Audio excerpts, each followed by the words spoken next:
Julia enjoyed her quiet mornings in Charlotte, sipping coffee while checking her messages. The familiar routine felt safe, but today the screen looked wrong. The little green dot indicating her online presence was completely gone. A strange, urgent message demanded immediate action, using words that felt cold and unfamiliar. The digital world she trusted had suddenly turned hostile. Someone was using her name, sending shaming demands to her contacts. Julia felt a chill, but she refused to panic. She pulled her hand back from the keyboard, taking a deep breath. The thief wanted her to rush, but she knew better. She had to figure out how to take back her identity before the damage spread further. Julia sat at her kitchen table in Charlotte, enjoying the quiet early morning light. The morning sun filtered through the lace curtains, casting familiar patterns on the wooden table. She had lived in this house for 30 years, and every creak of the floorboards was a comfort. The house was still, filled only with the soft hum of the refrigerator. She poured a cup of black coffee and opened her laptop to check her messages. She took a sip of her coffee, letting the warm liquid ground her in the present moment. This was her usual routine, a calm and predictable start to the day. She expected to see the familiar interface, complete with the little green dot that showed she was online and connected to her friends. Instead, the dot was missing. The small space where it usually sat was empty and gray. Julia frowned, leaning closer to the bright screen. Before she could process the strange absence, a new notification popped up in the corner. It was an urgent message demanding immediate action. The language was sharp and shaming, completely unlike her own gentle and measured tone. The text insisted that a critical error required instant verification, pressing for a response right now. Julia read the harsh words twice. The phrasing felt entirely wrong. It was aggressive, pushing a false sense of emergency that made her stomach tighten. She noticed the strange demands, the unusual requests sent to her contacts, and the complete lack of her usual polite greetings. Her hand hovered over the mouse, trembling just slightly. The screen flashed with red warning lights, trying to force a quick click. Julia paused. She took a deep breath and pulled her hand back from the keyboard, her heart beating a steady, cautious rhythm against her ribs. She told the empty room that this was not her voice. The intruder wanted her to panic and rush into a mistake. The missing green dot and the hostile message confirmed her digital presence was stolen. Her fixed income meant every dollar mattered, and this sudden digital intrusion threatened the independence she had carefully built over decades of retirement. But Julia refused to play along with the fake urgency. She stared at the flashing demands, realizing the interface looked familiar but felt entirely wrong. The thief was waiting for a moment of weakness, but the morning was just beginning, and the real battle for her identity was about to start. Julia pushed her chair back. The wooden legs scraped softly against the kitchen floor. She needed distance from the glowing screen. The flashing red warnings on the laptop felt like a physical weight pressing against her chest. She closed the lid just a fraction, dimming the harsh light. The urgent demands faded into a dull hum. She stood up, her joints stiff in the cool morning air, and walked toward the small home office at the end of the hall. The quiet neighborhood outside her window remained completely unaware of the digital storm brewing inside her kitchen. The house was completely silent, save for the ticking of the hallway clock. She opened the bottom drawer of her oak filing cabinet. The brass handle was cool to the touch. She remembered organizing these records just last month, keeping everything in perfect order for tax season. Inside, neatly organized in manila folders, were her monthly credit card statements. She pulled out the most recent one, the paper crisp and heavy in her hands. Returning to the kitchen table, she sat down and smoothed the document flat. Her eyes, sharp and accustomed to reading fine print, began to trace the printed lines. She moved her finger down the column of charges. Groceries, pharmacy, utility bill. Then her finger stopped. A charge from an electronics store 3 towns over for $145 USD. Then another, a digital subscription she had never heard of for $29 USD. The amounts were small, but they were there. A cold wave of vulnerability washed over her. This was not just a stolen profile or a compromised password. The digital theft was bleeding directly into her physical finances. Her independence, carefully built over decades of hard work, was suddenly under attack. The laptop screen behind her seemed to pulse, demanding she click, demanding she verify. But Julia did not look back at it. She placed both hands flat on the cool wood of the table, grounding herself in the physical reality of the room. She took a slow, deep breath, letting the panic drain away. "These were not her purchases," she whispered, her finger tracing the strange charge one last time. She closed the folder, her breathing steady and calm. She would not play their game. The thief wanted her to rush, to make a mistake out of fear. But the paper trail gave her something the screen could not, which was clarity. She thought about Caleb, her son, who always reminded her to check the mailbox. She would call him later, but for now, the quiet of the morning belonged to her. She knew exactly what was at stake, and she knew she had to act. But first, she needed to secure the physical mail, before the intruder could intercept anything else. Julia adjusted her reading glasses. The bright laptop screen reflected in the lenses, casting a pale glow across her face. She sat perfectly still at the kitchen table.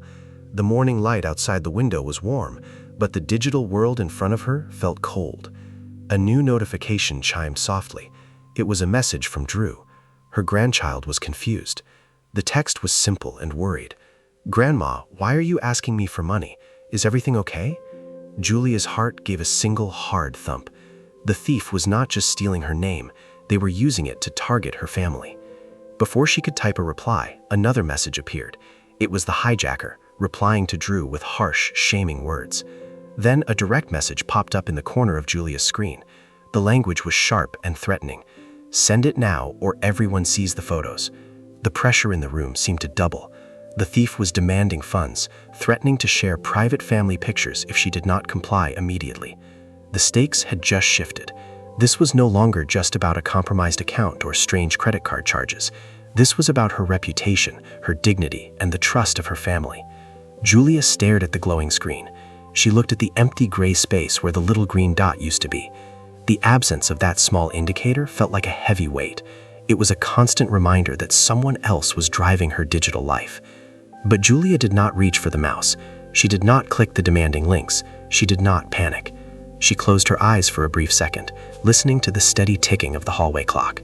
She let the fake urgency wash over her and fade away. "It will not happen today," she whispered to the quiet room. Her voice was firm. The thief wanted her to rush, to act out of fear for her family. But Julia knew better. She would not play their game.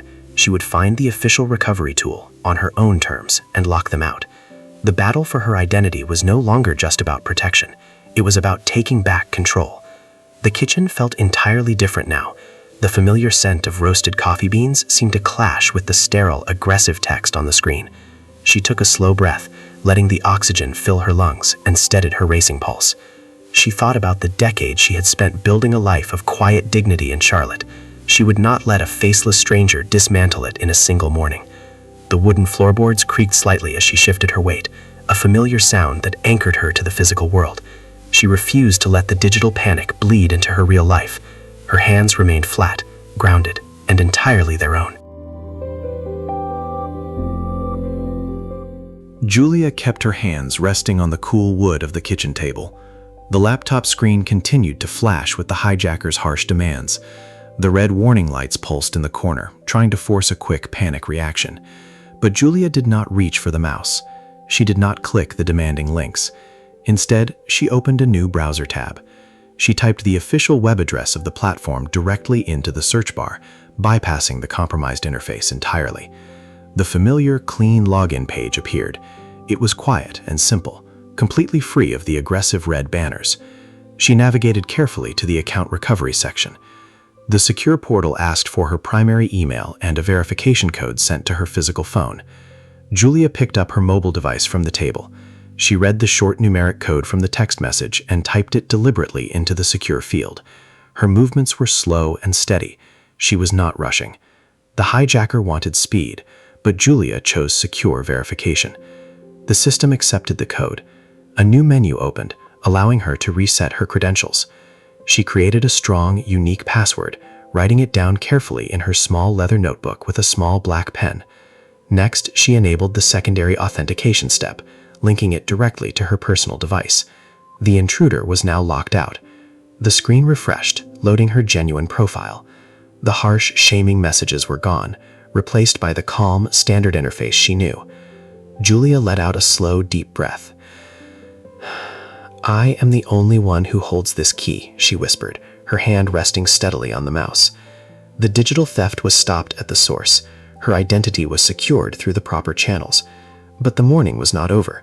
The physical mail still sat in the box by the front door, and the strange credit card charges required a formal report to the bank. She closed the laptop lid gently.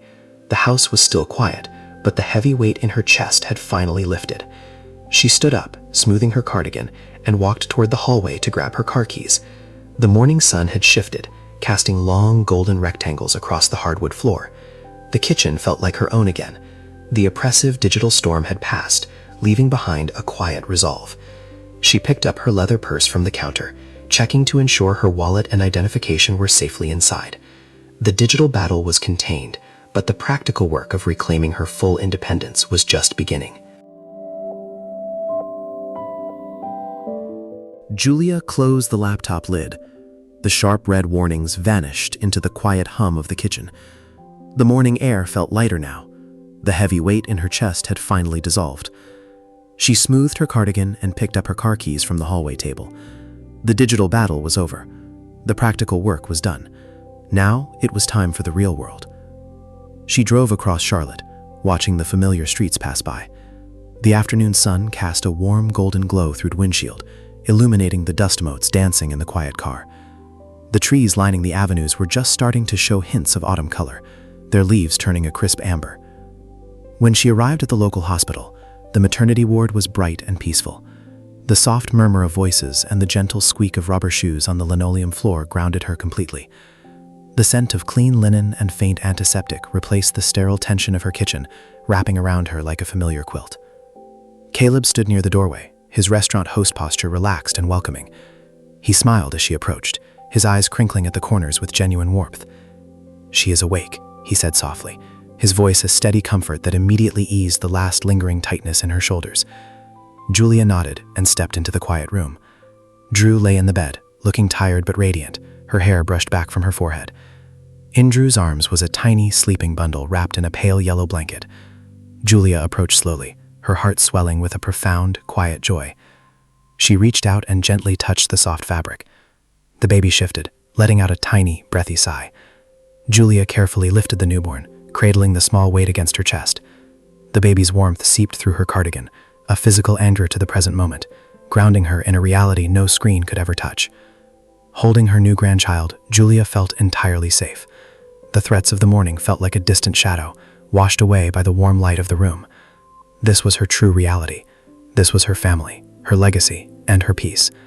The digital intruder had tried to fracture her world, but they had only succeeded in reminding her of what truly mattered. The quiet rhythm of the room was a stark contrast to the frantic flashing of the stolen profile. She reached into her pocket with one hand and pulled out her mobile phone. She tapped the screen to check the secure portal one last time. The interface loaded smoothly, free of any aggressive banners. There were no harsh demands. There were no flashing red warnings. In the top corner, the small familiar indicator was there. Her green dot was back, shining steadily. It was a simple, quiet confirmation. Her name was hers again. Her digital life was secure, locked behind the proper channel she had chosen to navigate. Julia looked down at the sleeping baby, then back at the steady green light on her screen. She smiled, a deep, genuine expression of relief. She slipped the phone back into her pocket. She did not need to look at it anymore. The morning had tested her independence, but she had stood firm. She had chosen the secure path. She had protected her identity and her family. Now she simply held her grandchild, breathing in the sweet, peaceful air of a new beginning.